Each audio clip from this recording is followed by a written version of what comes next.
What's going on, Cowboy Nation? It's your boy Kentastic here. How about them Cowboys? How about them Cowboys? Yes, we are the NFC East Champions, baby. This is the official t-shirt.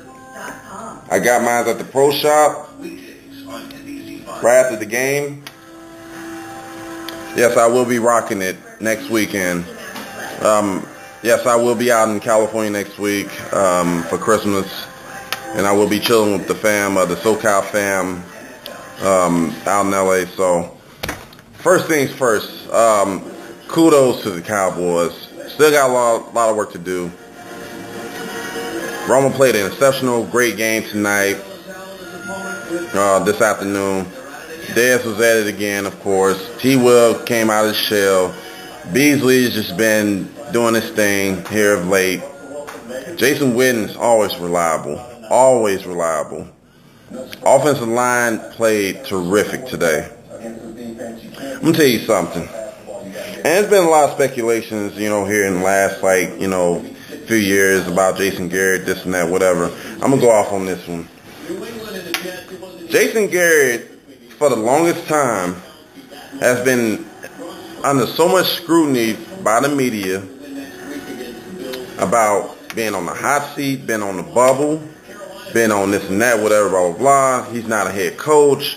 He don't have the experience. I wonder what the writers are going to say tomorrow in the papers. I wonder what Stephen A. Smith and Skip Bayless is going to say on First Take. I wonder what Jamil Hill is going to say on He and She Say, whatever that show is that's on ESPN.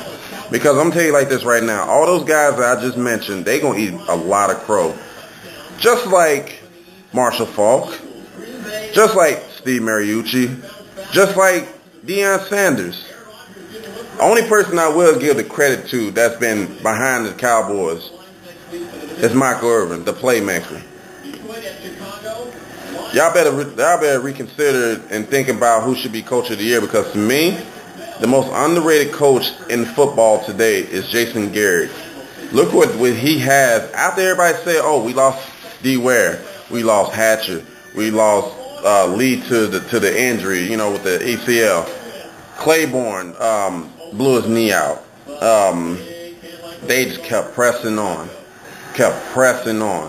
And they believe into that fight, that finish the fight statement. That's what it's all about.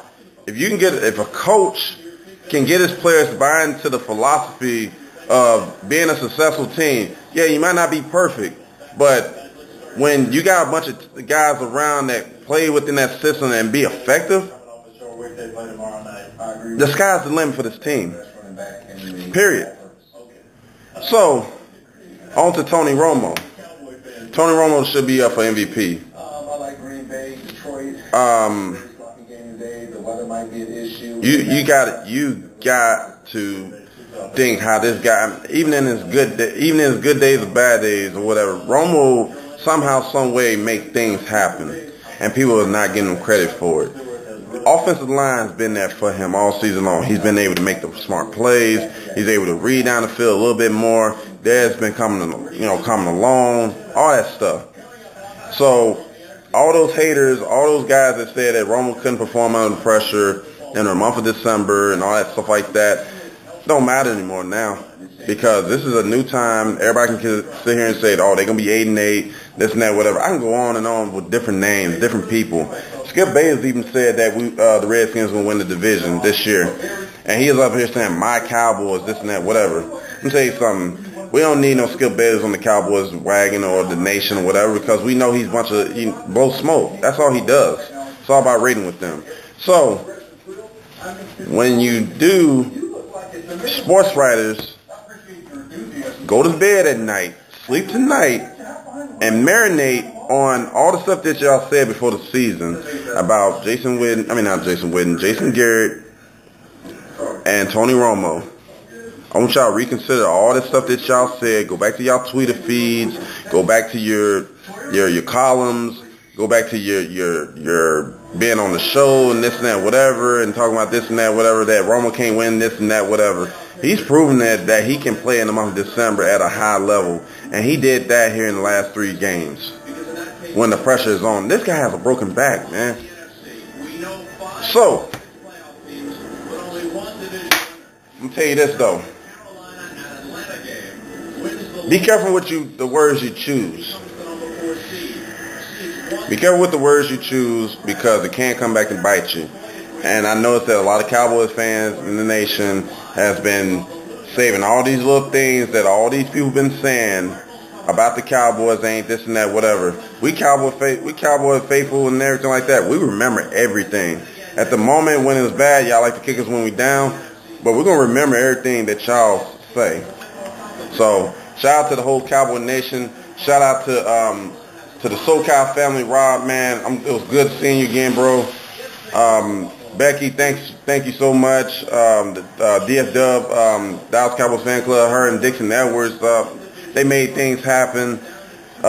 Some representatives from the Houston Clique, they came up from Houston, of course, and to the fans that was at the stadium today, for being ruckus today.